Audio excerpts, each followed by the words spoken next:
Hi Well, everyone, welcome to our Questbridge Hangout on making your college choice. We're really excited to have you with us today, and we have three great panelists here, Questers, to talk about how they made their college choice when they were deciding between different colleges. We're going to talk about a lot of different things today, but one of the first things I want to say is that we will not be mentioning the names of schools that we chose not to go to. And I just want to let you know that that is purposeful. That's because what we're focusing on today is the best fit for you, not what was the best fit always for us or the reasons why we didn't choose other schools. We'll be talking about all that, but we're not going to be mentioning specific names. We're going to be mentioning the different factors that we were thinking about in making those decisions. Other logistical details. On the right-hand side of your screen, you can enter in questions, and when you enter them, you can also upvote other questions, giving them like a little +1, so they rise to the top and we can answer them more quickly. So with that, we're going to go ahead and get started. My name is Erin. I'm on the Questbridge staff. I'm also a Quest Scholar. I graduated from Northwestern University in 2014. I studied social policy while I was there. And when I was making my college choice, I was deciding between two colleges. One was a Questbridge partner, Northwestern, and one was a non-Questbridge partner that was in the same area as Northwestern. So they were both far from home. I'm from Washington State. And I was deciding between those two colleges, and the main factors for me that made me choose Northwestern were financial aid, the huge difference in the financial aid package, and also the academic program that I was really interested in. I studied social policy at Northwestern, and I knew from the beginning that that's what I was really interested in. So that made a big impact on my decision. Okay, Lauren, do you want to introduce yourself?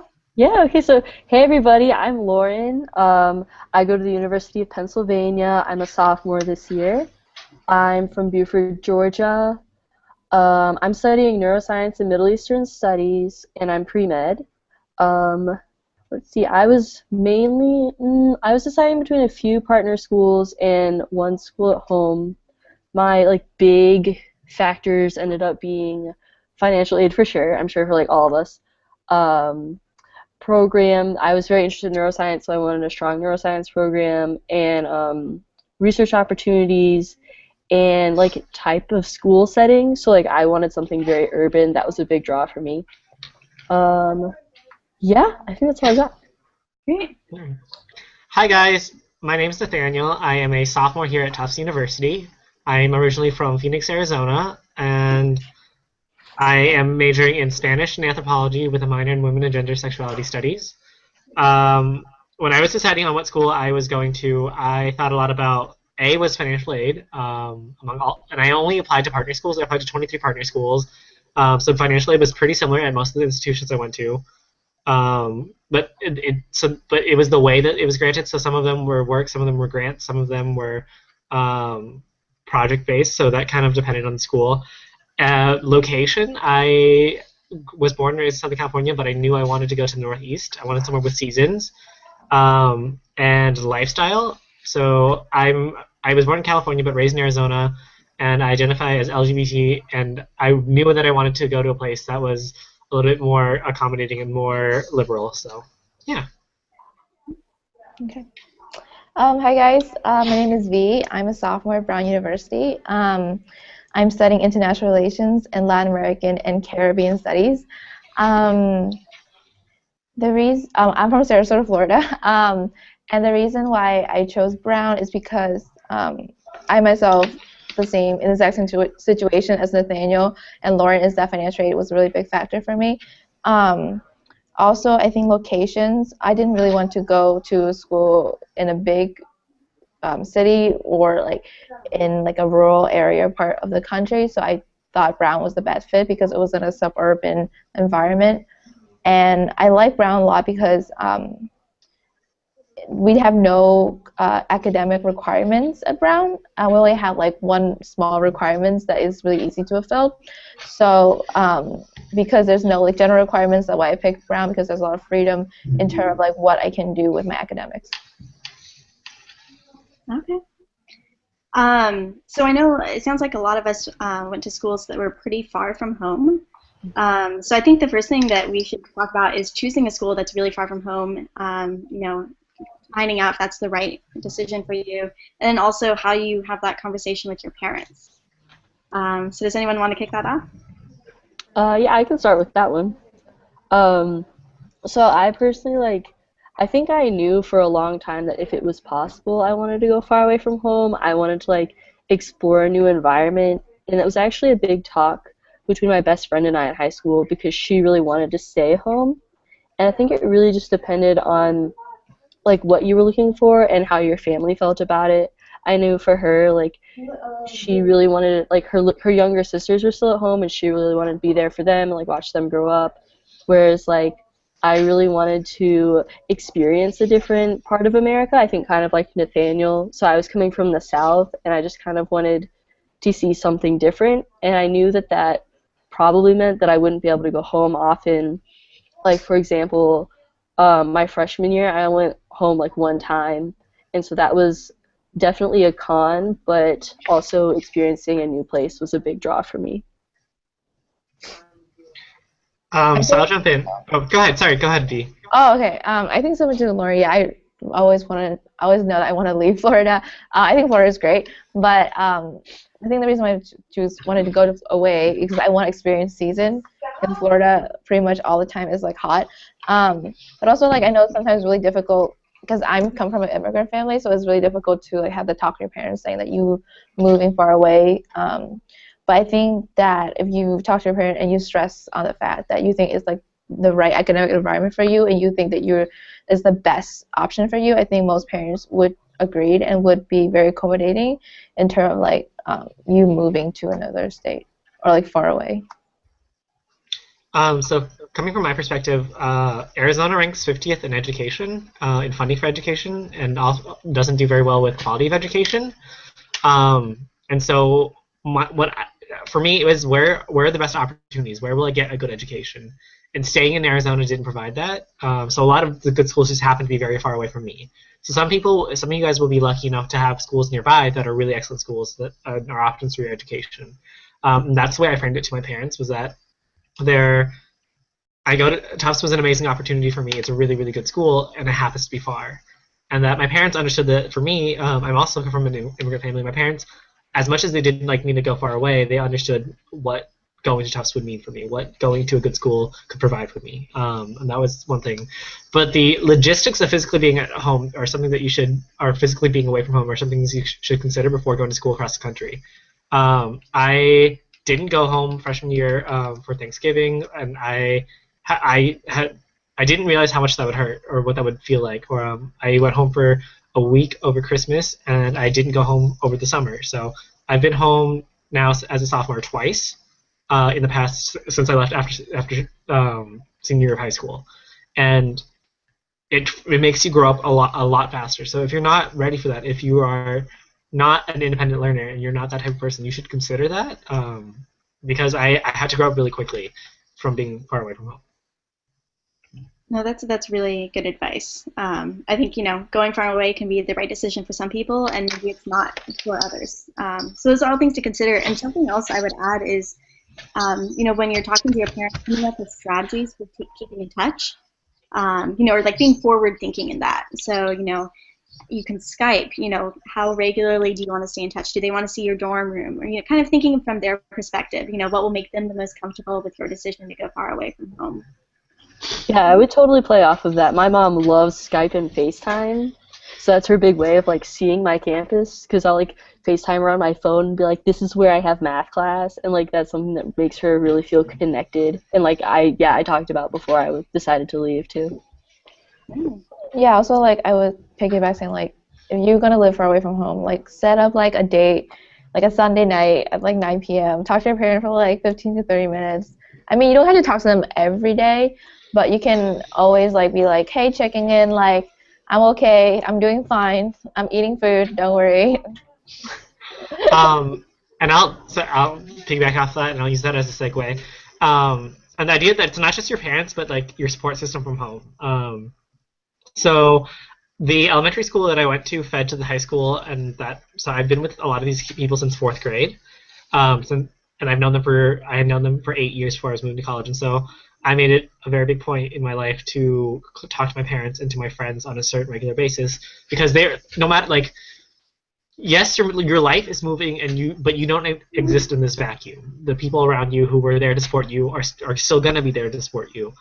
Um, and so that I made it a priority to keep them in my life and to contact people who report to me, which also really helped me transition to college because a lot of being 3,000 miles away from home, it's really easy to get homesick and to miss your routine of high school. Okay. So kind of relating to this idea of going far away from home, some students might be looking at schools that they've never been able to visit, or they won't have the opportunity to visit because they have to make that decision. That's really tough. I'm not sure if you guys were in that situation, or if you have any advice for, visiting a campus virtually, getting a feel for it, and then also for those, the fly-in programs that happen for a lot of students, trying to get the most out of that to make the decision. So I'll start with that. So I actually am at Tufts on a secondary program, also a second scholar program, and the scholar program deals with first-gen students. So they brought us into campus, and what I learned mostly from that was try and get a feel of what it's like if you have the opportunity to visit campus. Get a feel for what it's like to be a student, and that doesn't mean like the dorms there are good dorms and bad dorms at every school. That doesn't really matter as much. Like quality of food, a lot of kids end up moving off campus anyways after their sophomore or junior year, and they eat on their own anyways. So like, don't let those things that are pretty arbitrary unless you have a really restrictive diet and you need a really good vegetarian bar or something like that.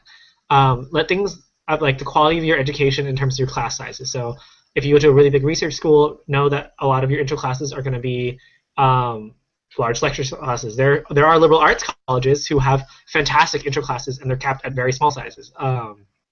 So one of the schools I was looking at offered a small intro classes were 24 seats. Tufts, the intro science classes are still large lectures and are 100 and 200 people.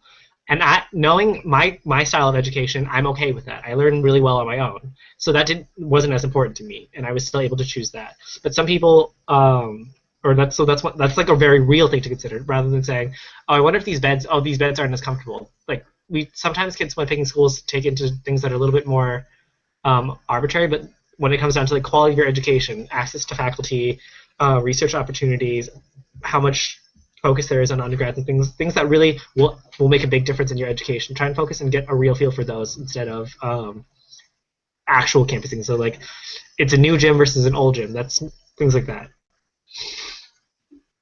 I don't know if that was very clear. Sorry. No. No, but to go from Nathaniel, so I actually was in the situation where I hadn't visited Penn before deciding to come here, which is definitely very scary because I was like, what is Philly like as a city? Are the people nice? Like, is the campus, like, is it crazy? Will I understand, like, where I'm going? And, yeah, a lot of schools do virtual tours, which is something that's very helpful. It definitely doesn't give you the vibe as well as, like, you could just being there, but it does give you something. And then I think also, like, I reached out to basically anyone who was, like, at the school who was an upperclassman or just, like, a student currently and kind of asked them, like, what did you think of it before coming? Was it like an easy transition? So I feel like if you haven't been, or if you're going to a fly-in program, the big thing is talking to students. I know, like, I was a host last year and this year for incoming students, and generally they, like, want to make friends with other incoming students, which is great. They want people to talk to while they're going through the transition, but in doing that, they're not really understanding like what the school itself is like. Kind of like Nathaniel said, quality of life is huge, style of schooling, style of classes, people's big interests. Like I know like one school I looked at, when I like actually talked to people, I realized that their main program was engineering, and that was something I didn't want to do. So I'd say talking to upperclassmen is a huge part of it. Yeah, I agree. Like, so for my case, I was fortunately, I was able to fly to Brown and participate in the pre-orientation program. And at Brown, our program is called ADOT, which is a day on the college hill, and it's a 3 days, 2 night program. And so I was here for 3 days and 2 nights. So it was a good way of getting to know Brown. And I do think that like the key factor is talking to folks is really important, because if you can relate to the people who you on the campus, most likely that you will find yourself fitting on that campus. Also, I agree with Nathaniel, like don't let food or like a dorm be this decision why you don't want to attend a school. I do agree that living standard is important, but at the same time, like you won't spend that much time in your room. At least in my case, I don't spend that much time in my room. So you're gonna go to class, you're gonna hang with your friends a lot, and so don't let those things be the reason why you don't want to attend a school. It could be like one of the smaller factors, like you really deciding between like two schools that are really close to each other. I could see that being like okay, but class size. Also, like some school might not have the the major that you want, because not all schools have psychology, for example. So you definitely want to consider if the school you're going to have the major or like the area of study that you want to pursue. I'll be devil's advocate on that. So I came in saying that I knew that I was going to study neuroscience, and I definitely wanted to do neuroscience. I did music in high school, and I love science, and I wanted to go into medicine. I was going to do biomedical research on music, on the regeneration of peripheral neurons, and so like I knew neuroscience was my thing. As I told you guys, I'm a Spanish anthropology, women and gender studies. That's what I do now. I've declared Spanish and anthro as my double major, which is very far from neuroscience. And I'm kind of glad that I didn't pick a school that I needed neuroscience. I still do neuroscience. So I'm taking neurobio, and I do music education research, and I still do that on like brain development. So I still study. I'm still doing the same things that I was interested in. I just didn't let that interrupt or like influence my decision too much, because sometimes kids, this starts out, for example, a lot of kids start off as pre-med and they want to go to a really good school for pre-med, or they want to go to a really good school for law school, or they want one specific program, and when they get to college and they realize it's not what they want, it can sometimes be disappointing just because you picked a school just for that one program and that's not your thing, which might be so that for some people, if you know for sure, and you want to bet on that, then pick that school that has that one awesome program that you know that you want. But for me, I at least I thought that was something I wanted, but I knew that Tufts was a place that I could still pursue that, even if they didn't offer the major. Yeah. I think this is always a tough issue. You know, if you're really set in what you want to study, you don't imagine yourself changing. But the fact is, a lot of students do change what they want to study while they're in college. So, yeah. Both sides to consider there. I think to add to this kind of, finding out more about the school, strategies for doing that, talking to the students is really important. Something that I found helpful was rather than just going through the admissions office, I was able to email the department I was interested in. And keep in mind, it was a small department and very personal department, so that might have had something to do with the response I got. But they were able to connect me with a couple students who were able to tell me more about their experiences at Northwestern and within that particular major. So that's something that's really personally helpful for me. So we're going to take a question now, and that is, how helpful are the Quest College chapters at your schools? So to start off, I'm obviously a little biased because I'm at Questbridge right now. I'm going to be straight with that. But I was really involved with my chapter when I was at Northwestern. I was on the executive board for a couple of years. I was the social co-chair. But my first 2 years at Northwestern, honestly, I wasn't really involved. And that was because our chapter wasn't really that active. We were really in the formation years. In about the spring of my sophomore year, I got involved with my chapter for a variety of reasons. But it just really felt like I finally had found people on campus who really understood me, or really got the experiences that I was going through. And it was wonderful. I stayed involved, really heavily involved for the next couple of years. Because I could relate so easily to everyone. And it just really, for me, it really improved my experience at Northwestern as a whole. But I would love to hear from you guys what your experiences have been with your chapters. So at Brown, I'm pretty involved in my Quest chapter. I'm the head mentor, meaning that I don't know about other schools, but at Brown we have a mentoring program where incoming first year we pair them with a Quest upperclassman, and with the upperclassman would then mentor the students.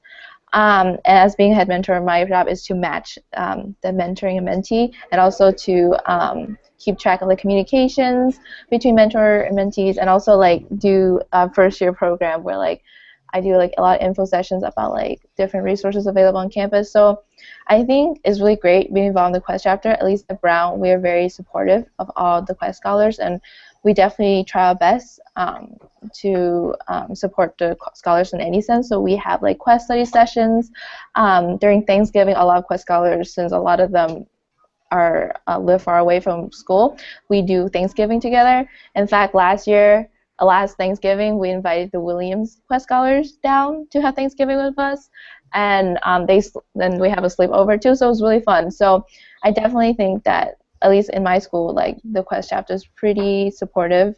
And if you are interested in Brown, or if you want to learn more about it, you can definitely email the Quest chapter in my school, and we definitely want to get to know you.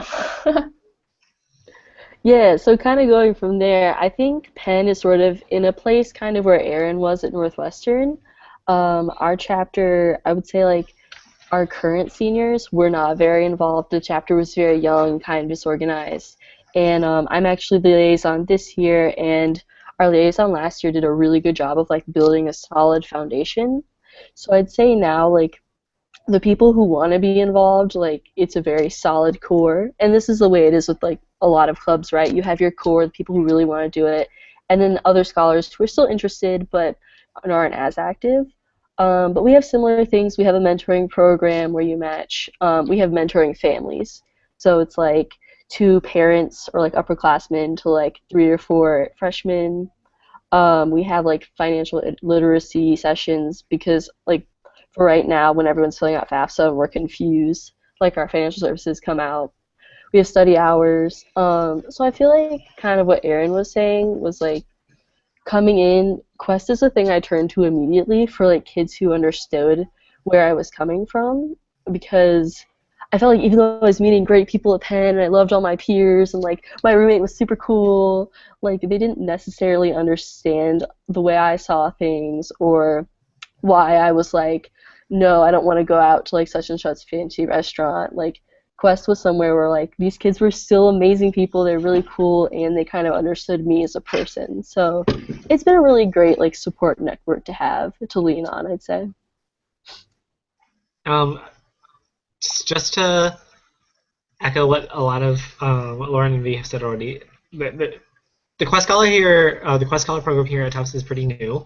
So I'm from the first cohort, and so we're still building ourselves up. But yeah, what Lauren is saying that one of the nicest parts of having the Quest Scholars program and your chapter specifically is that it instantly gives you a place that at least everyone there understands one part of who you are, which becomes more apparent to you in college. So for most of my life, I did not know that I was from a low-income family. I didn't think of myself as poor.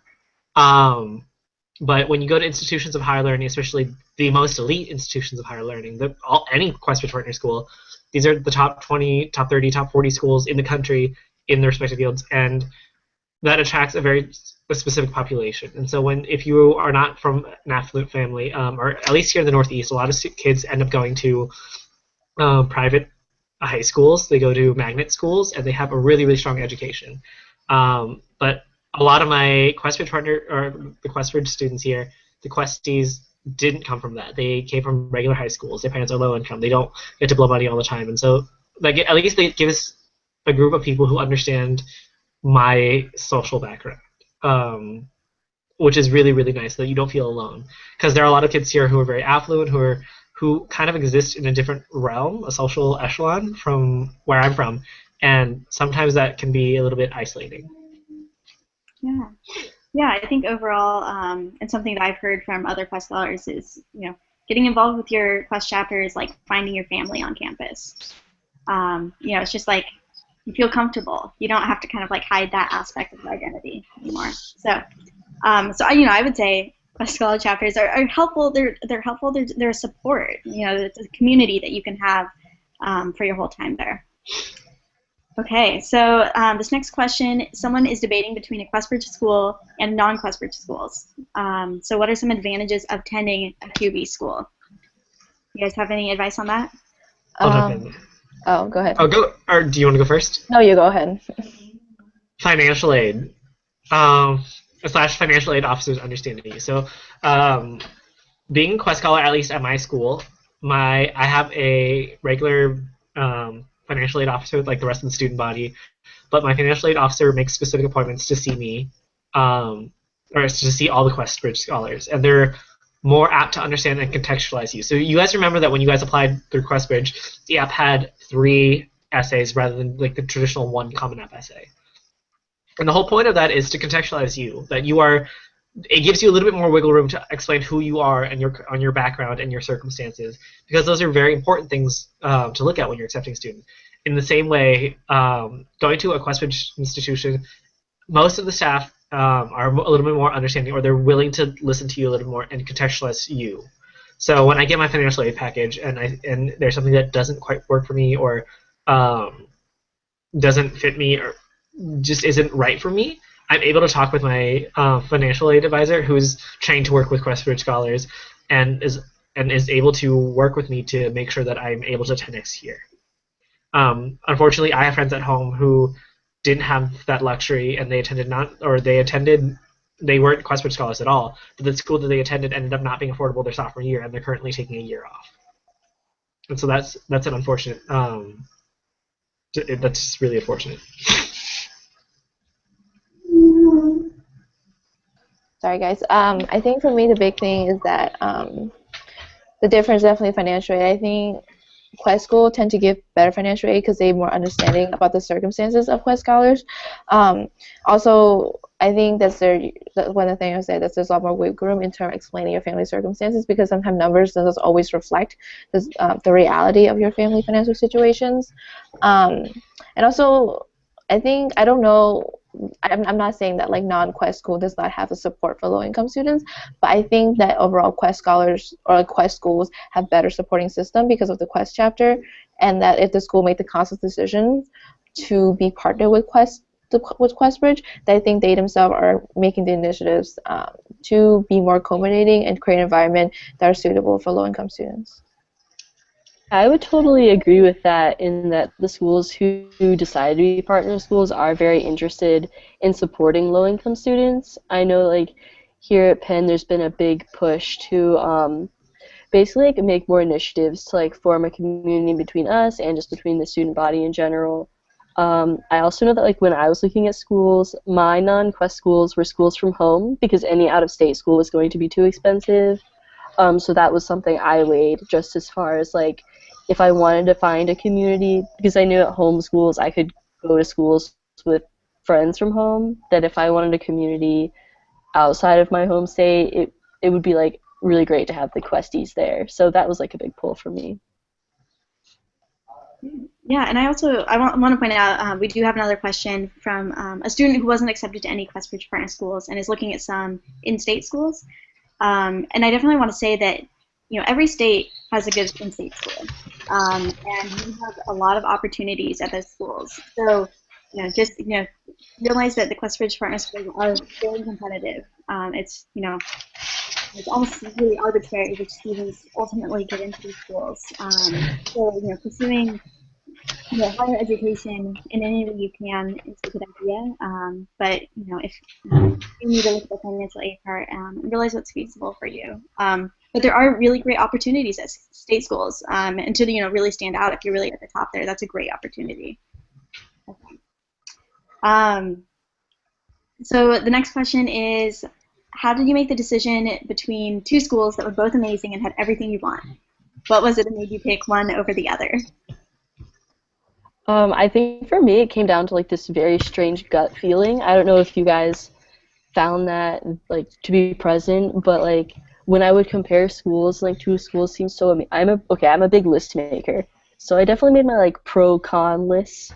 But when it got down to it, like as everyone's saying, like so many schools have so many great qualities that it kind of just came to like where I could see myself. So for me, like I could see myself in Philadelphia, in a city, like at a big school. Like these were things, like I came from a big high school, but I kind of came from like a large suburb, so like there were things that I wanted, things that I kind of wanted to be the same. So in the end, I really felt like it was a gut feeling for me, and I don't know if I can really explain that, but I think after like, deep analysis or however I could do it between the schools, it just came from my gut. So, go ahead. Okay, I think for me, I think definitely gut feeling, like something in you just like screaming like this school is for you. But also a lot of time another school I was choosing, I think was roughly in the same place at Brown. I think that school, because when coming to I knew I wanted to study international relations, and actually the school I was choosing is ranked in terms of international relations program better than Brown.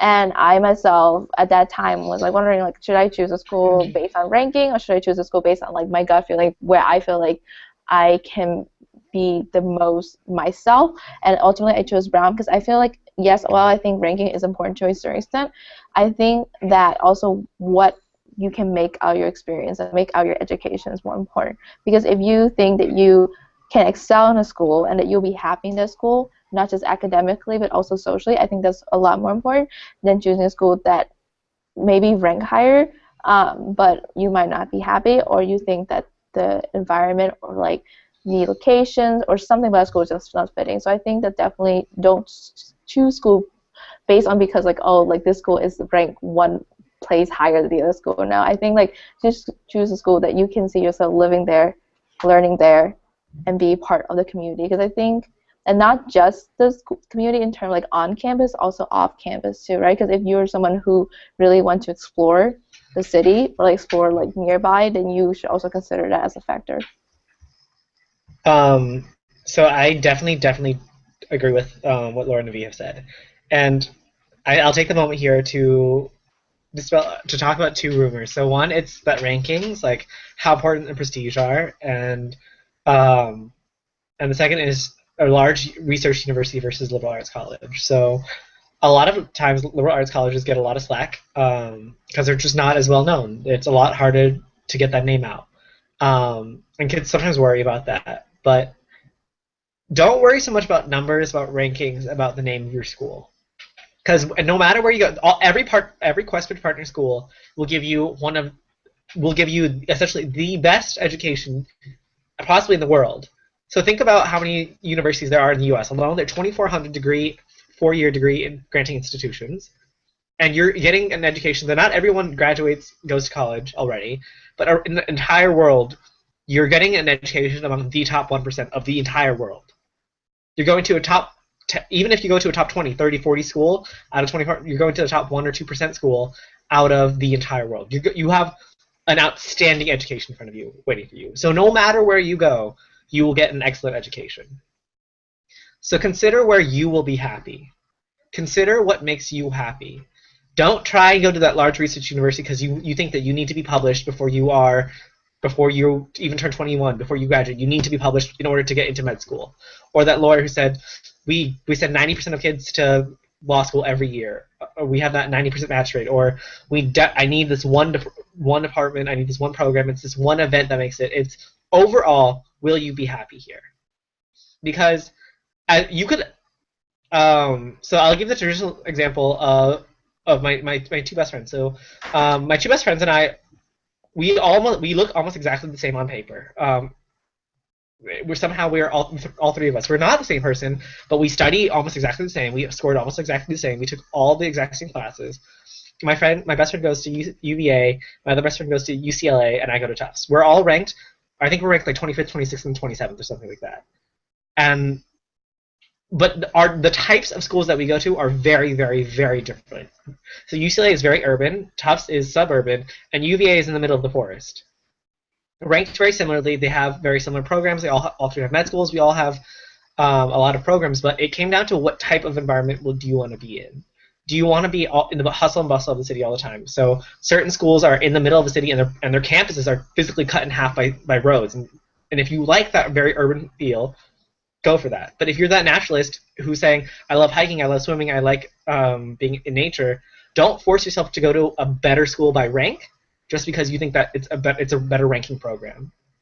And the other thing is that liberal arts colleges liberal arts colleges get discounted a lot, but they probably have the highest quality of education possible. So I have friends who go to really big research universities, and they love that experience because they want to do research. But sometimes good researchers don't always make good professors. Professors are some people are really good at teaching, and some people, and they may be really bad researchers. Some researchers are really good at researching, but they're horrible teachers.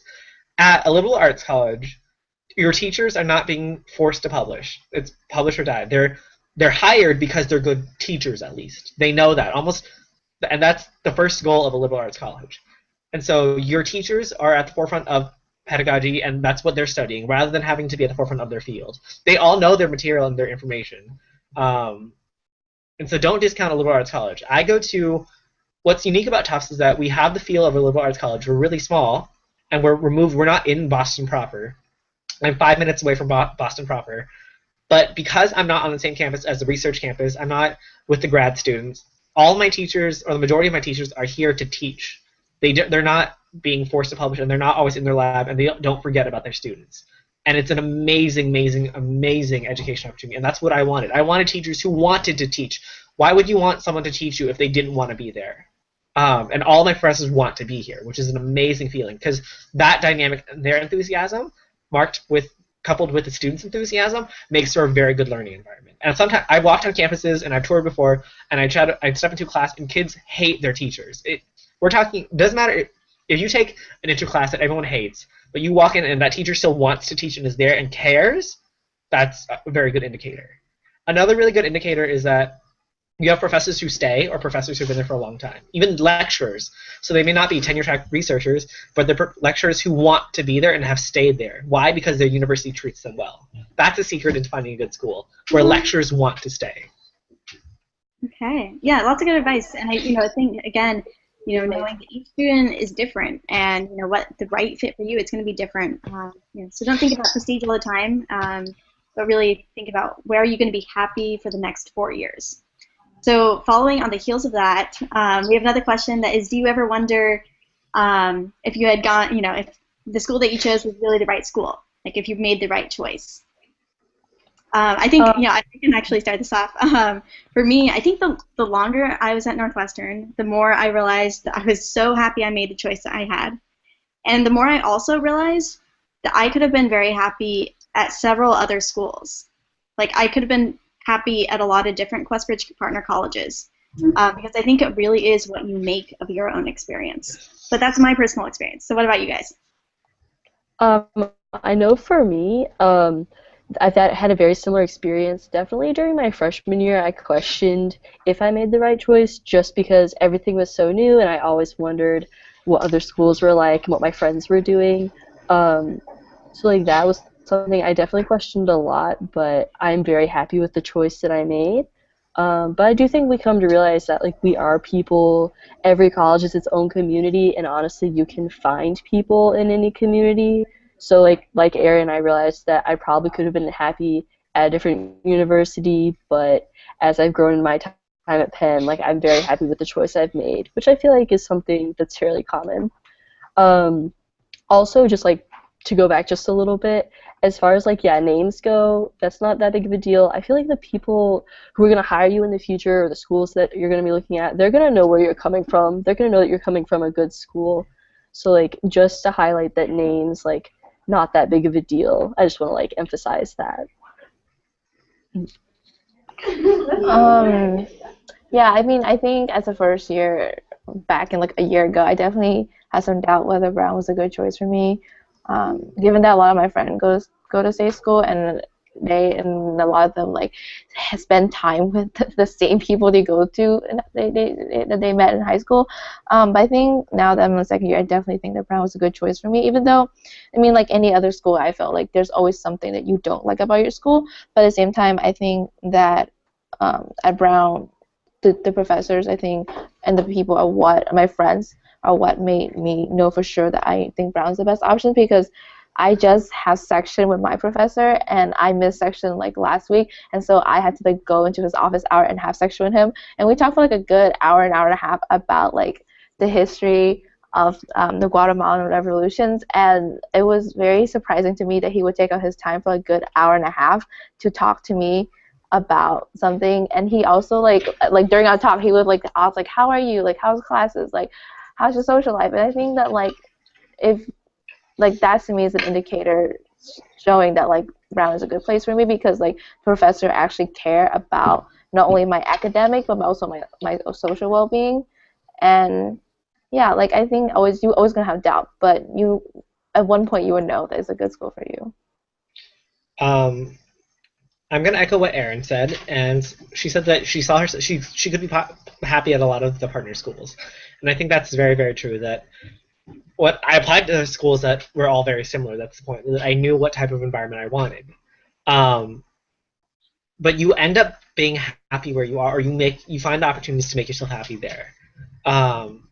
So yes, you theoretically applied to the school that you think you'll be happiest at, and there may be some letdowns, but there are also opportunities to make that place your home, and you'll feel comfortable there. So don't worry too much about. At the end of the day, name, rank are not super critical as so much as how well you do there. And if you make yourself happy there, you'll do. That's reflective. So like, kids trying to fulfill their parents' dreams. Sometimes parents want you to be a certain age, and you try and do that, and you hate that one topic. You're not going to want to study. You're not going to want to do your work there, and you end up not doing well. It's a self-fulfilling process. You don't like that place, or you don't like that class. Therefore, you don't do well.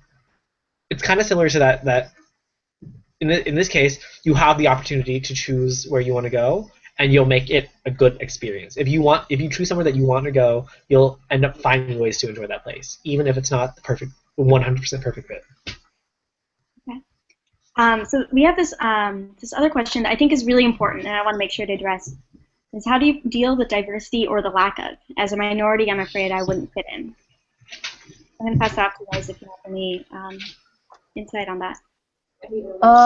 So at Brown, we have the Center for Student of Color, and I myself am very much part of the center itself. And I think it's definitely dependent on the school and dependent on the environment of school and how much the school itself and the student body want to address issue of race and diversity. I think at Brown we are considered to be a very liberal school, and we ourselves every day try to tackle that issues and trying to have discussions around the issues. So at Brown, I am the coordinator for a student group that's specifically catered for Asian American female, and a lot of time at the space we talk about issues relating to like students who identify as like Asian American Pacific Islander females. So there are space. I feel like in different schools themselves and the student bodies try to create space for you to talk about that issues and try to promote diversity. Obviously, in certain school and in most schools, you will meet people who might, I wouldn't say ignorant, but like who might not be well versed in such issues and might come off as problematic. And so I think that it'll require a lot of patience from your part, and I know sometimes is very rude and it's a very emotionally tolling experience, but just know that there's always that group of people on campus that are there to support you, and like reach out to them because they are there to support you. They're there to like hear you out and like hear out your frustrations. And I myself one of those people now on campus who I myself experienced some problem with diversity at Brown, but at the same time I have my group that like back me up, and now I am the person who back other people up. So this is a very, very real issue. So I mentioned this earlier about how a lot of institutions of higher education are very homogenous, and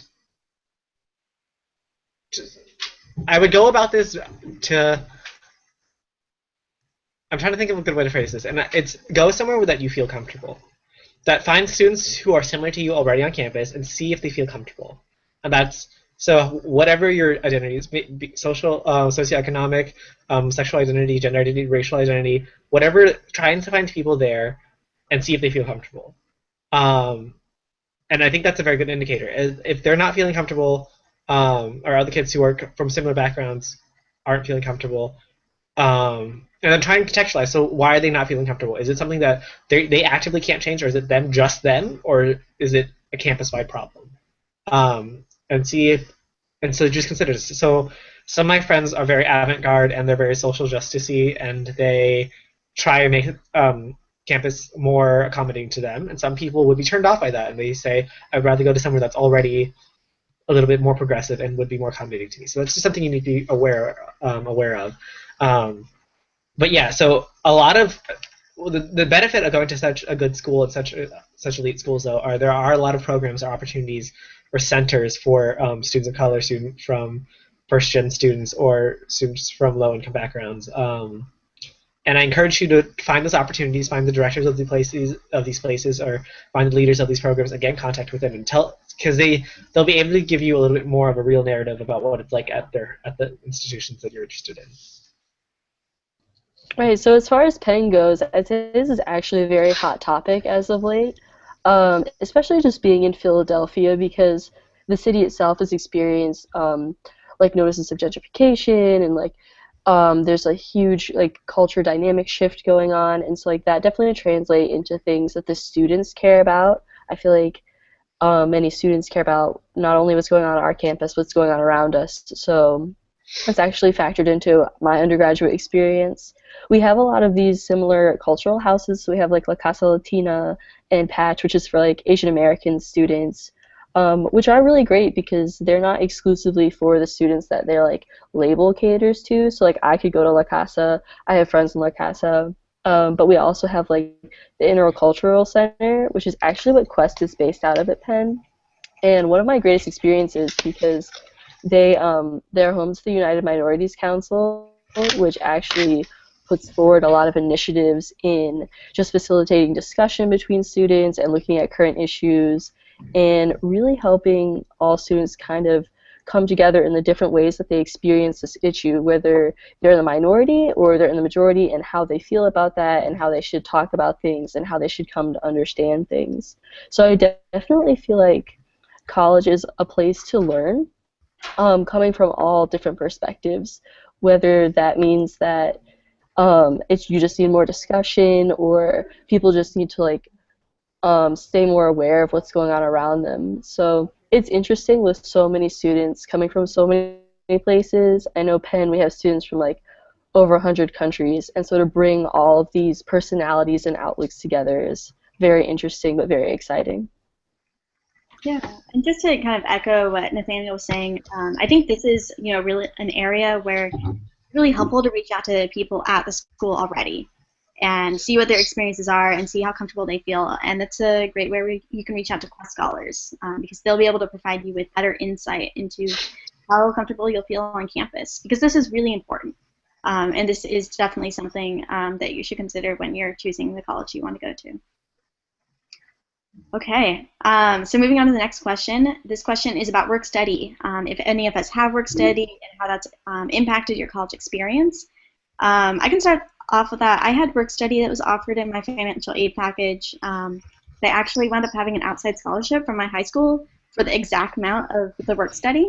My work study is covered. But then I did wind up getting an outside job just to cover some expenses, so my parents didn't have to cover anything. I wound up working about 16 hours a week, which is actually more than you might work for work study. But I would actually say I worked that job for 3 years, and it was a really positive experience. I met a lot of great people through it. It didn't really have a huge impact on my experience other than like a positive one. But that wasn't really specifically work study. So do you guys work study? So I'll chime in really quick, and I'll say, whether you have work study or not, get a job somewhere on campus, do something. For two reasons. One, because you're going to such good schools, you're in a realm of academia, and academia is just knowledge and knowing and research and learning for the sake of learning, which is a great thing. But a lot of us will not continue onto academia. A lot of us will not continue onto our masters or PhDs and to become researchers or educators in higher learning. And a lot of kids talk about their careers, and the best piece of advice is work somewhere to learn a skill. Work so that you learn to work. A lot of kids had problems with this at Tufts, and they would come in and they would be taking classes and they did really well, and they'd leave and they didn't they had no work experience. And so Tufts has done a really great job with that, and that's one of the best things. Our Career Center is really, really good for that, at placing kids in internships and learning and work experiences, hands-on experiences. As for work study specifically, it sometimes really is nice. People are a lot more willing to work with work study kids a lot of the times because you are less of a financial burden to their funding sources. That's kind of not very nice way of saying it, but it's because work study works by being subsidized by the federal government. So a large chunk of money that you're getting paid is not coming from that school. So the researcher that I work with only pays me 25% of my salary, and the federal government pays 75%. So she was like, yeah, I'll definitely take you on, rather than having to pay my entire salary, which is more of a burden. She can hire 4 students for the same cost. So yeah. Hey, yeah, so I love work study. It's been a huge and like amazing part of my undergraduate experience actually. I had a job my freshman year working in my dorm for like computing, which was awesome because I would like roll out of bed and go to the computer lab, which was in my dorm, but also learn a lot about computers. So kind of like Nathaniel said, these work study jobs can be great learning experiences. It was kind of like taking another class, which was really interesting. And then I actually transitioned because in coming to Penn, I knew I wanted to get more involved in research. So I ended up in a lab, and I actually got work study for the summer last summer. So that's how I spent my summer after freshman year. I was a work study student for like 40 hours a week. And then during the school year, we can work up to 20. I work 10 right now. That's as much as I can handle with my course load. But I'd say they're very accommodating. I feel like on-campus jobs love work study students because, yeah, the school doesn't have to pay for everything. And also, like from my experience, I've never had a problem with my work study award being too small. So that was something that's fantastic. And as far as just like other work opportunities, internships are also a really big thing here. We really encourage students to get involved in research, or investment banking is a big thing here in consulting. So we have a huge on-campus recruiting process that takes place in the spring. So it's basically anyone who's a sophomore or junior will be going to some sort of internship over the summer, and then a lot of people take that after college, and that's how they end up with their future careers. So I know for me, I've definitely learned a lot from my work study experience, and that will probably translate into what I end up doing after college.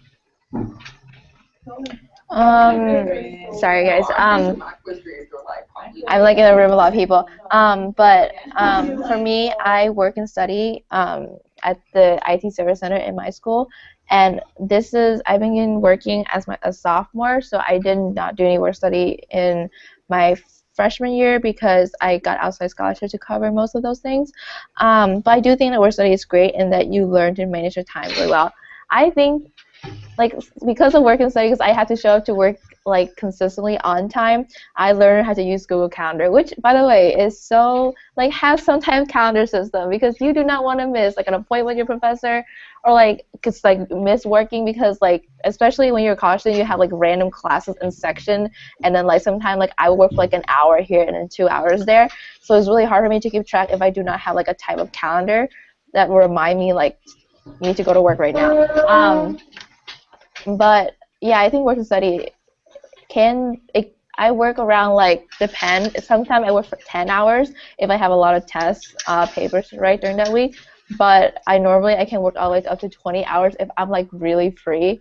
But I think that is a part of financial aid that it can be accommodating to you, and it's, at least at my experience, it's very easy to find a job. A lot of students around work for the dining services, which is, there's really no application process that much, where you just come in, you're like, I want to work for the dining services. But for other jobs, and also if you don't want to work for dining services, there are like photographer jobs, there are like archivist jobs, so like there's multiple job positions that you can consider just to like look for it. And yeah. All four of us have mentioned this already, and this is probably one of the best things you can do for yourself, is that it teaches you self-discipline. So you have to get up if you work in the morning, you have to get up, or you have to build time in. That's scheduling, and that's being a high school student is not very different from being a college student, except for the fact that you're living on your own and you're a little bit more responsible. Being in college is not like being an adult at all. It's very far from the real world. But it's a good stepping stone, because in high school you're not responsible if you like skip, if you miss like your extracurricular, if you miss a club meeting or something, you're not being held accountable. But here, this is like a good medium transition. So working a job gives you very practical skills, but also teaches you're earning an income and teaches you to balance a budget, which you probably did not learn in high school. And it gives you that structure in your life. It teaches you to have to learn how to accommodate to rigid structures, because someone's expecting you to work at a certain time. And all three of those are very, very, very important.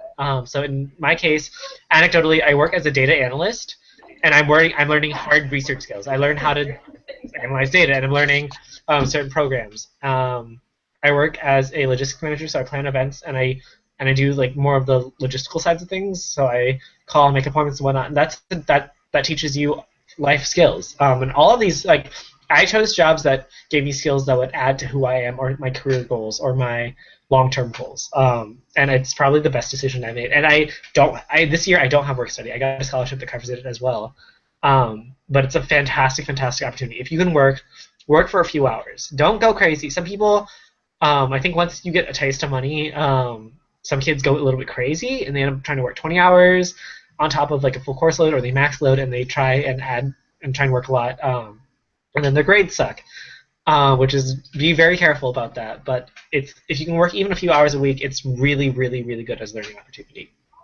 Yeah, and I guess the last thing that I would add is a lot of students have work study as part of their financial aid packages. So it's nothing, you shouldn't feel like it's stigmatizing in any way. It's really just an advantage to you in finding a job on campus. And there are a ton of work study jobs on campus.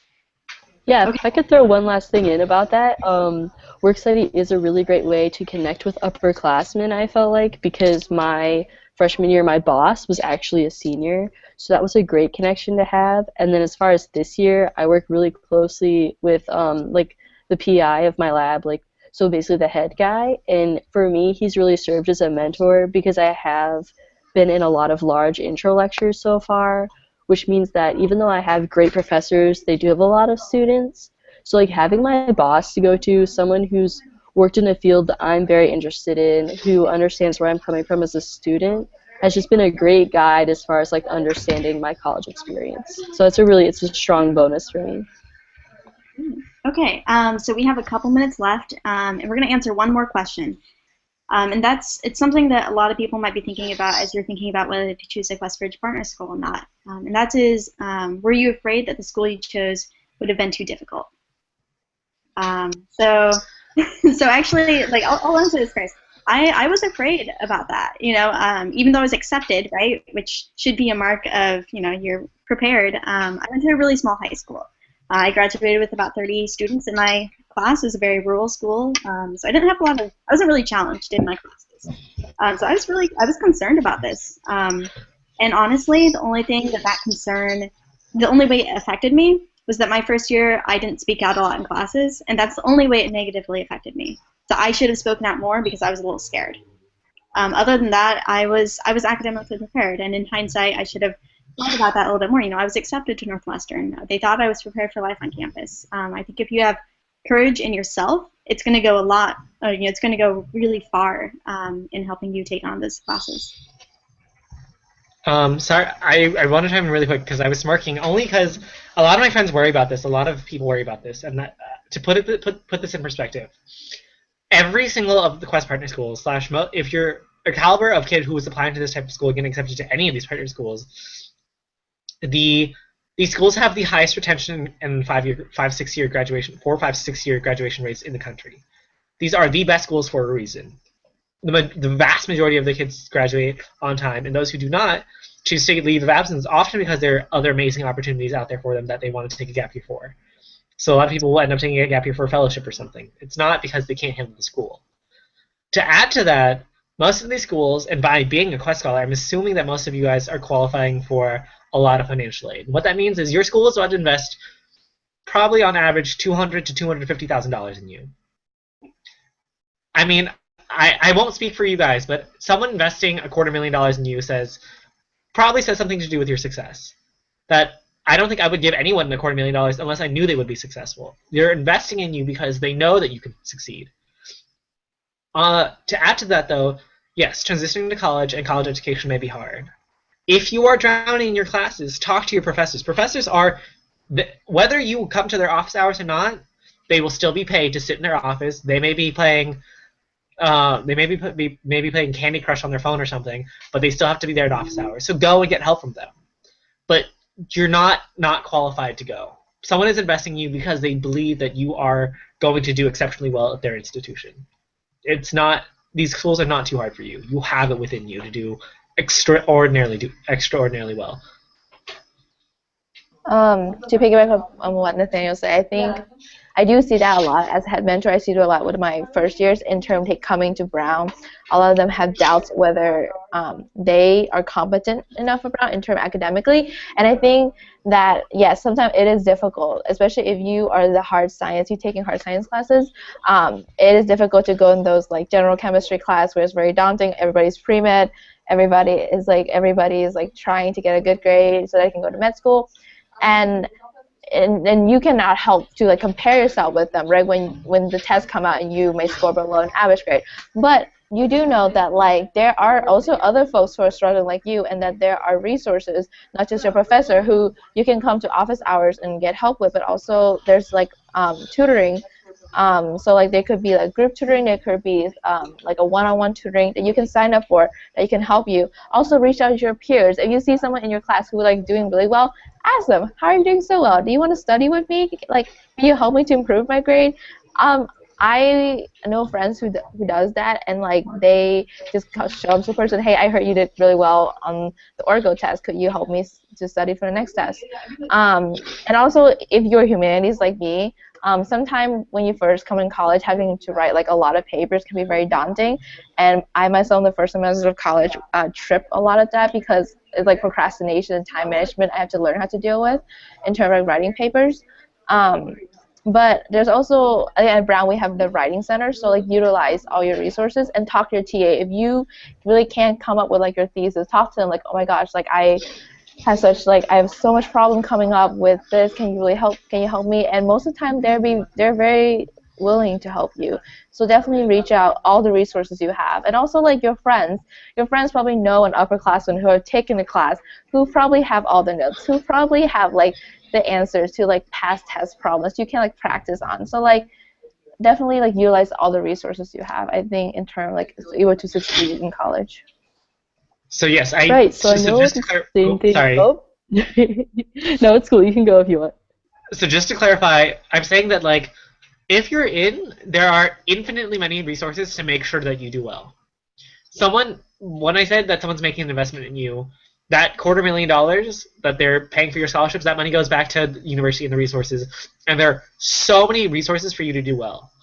Like most kids in college, when you talk about failing class, are kids who I honestly don't think are kids who were trying hard enough. Like there are so many resources for you to do well. They're from everywhere from peers all the way through the professor. There are steps along the way to make sure you succeed. So don't worry, and especially a lot of us are surrounded by people who are kids who do really, really well in school. We are used to being the top at our own school, and we go to these schools where everyone around you is brilliant, and you have to start fighting or competing, whatever is the pressure to do well. But in reality, just do you. So you may be doing poorly in one class, or you may be doing well in another class. Don't try and fight other people. You don't have to tear down other people. Share your success, help other kids do well, and you're meant to be there. You're meant to be at these places, and you're in the same position to do well at these schools as any of the other peers. So don't feel like you're not gonna do well, or don't be too afraid of that. Sorry, Lauren, I'll let you go now, or I'll let you. It's cool. It's cool. So yeah, I think a lot of us feel the same way, right? Like we come in, and, or at least for me, I was like, oh my gosh, all these students, they're so eloquent, they know what they're doing, like they seem to have everything together, like that, like academically, socially, really in any aspect, it was like very intimidating to come into an entirely new environment and not know where my classes were, not know where, like how to get back to my dorm, how to do like any of the most basic things. But I think what it comes down to is definitely not comparing yourself to others, but realizing that you're in this environment together because all of you are so passionate and so excited about what you're studying, and that you all want to be good at it. And I know, like generally there's the idea, yeah, that like you go into your, Chem 101 Gem Chem class, and it's like all these crazy psycho pre-meds, and like they all are super cutthroat, and they're like, they all want the A, right, so they can get into med school. But like these people are going to be your friends, and they're your peers, and once you start talking to them, you realize that like you all have dreams, and you're all so excited to just learn and see what you can do like in your future. So yeah, I definitely think it boils down to effective use of resources, which can be very hard as a freshman because things are so new. But also just, yeah, don't compare yourself to people. Just work with other people and just try to find like what you love and what you're excited about. Yeah, good advice, Lauren. And I think the one thing I would end on is, I think as Quest scholars, a lot of us were used to kind of like getting by with what we had, which might not have been a lot. And weren't used to relying on outside resources for our successes. And I think one of the most important things about making a successful transition to one of the QuestBridge partner schools is learning how to use the resources that are available, because there's so many, and your peers are going to be using those resources, and you should too, because they're available for you. The school wants you to use them, and it won't look bad on you if you do, because the school wants you to use those resources. Okay, well, I know we weren't able to get around to all the questions, and I know that there were some financial questions in here. If you have financial aid questions, the number one thing we would recommend is reaching out to your financial aid office and asking them questions. They are there to answer your questions. They're there to make sure you're really comfortable with the financial aid package. Make sure you understand every component of it before signing off to it. That's, it's really important, and you have the right to understand everything. But thanks so much for joining us, everyone. And one last piece of advice: if you want to reach out to Quest Scholars, any of the chapters, the first place to get started is on the Quest Scholars Network website. That's questscholarsnetwork.org. And you can go to a page for each of the different partner schools. You'll see little bios of the liaisons, like Lauren, on there, as well as contact information for getting in touch with the liaisons or going to that chapter's Facebook group, so you can get in touch over Facebook. But we wish you the best of luck in making your decision, and we're sure that you all will do just fine. Thanks so much for joining us today.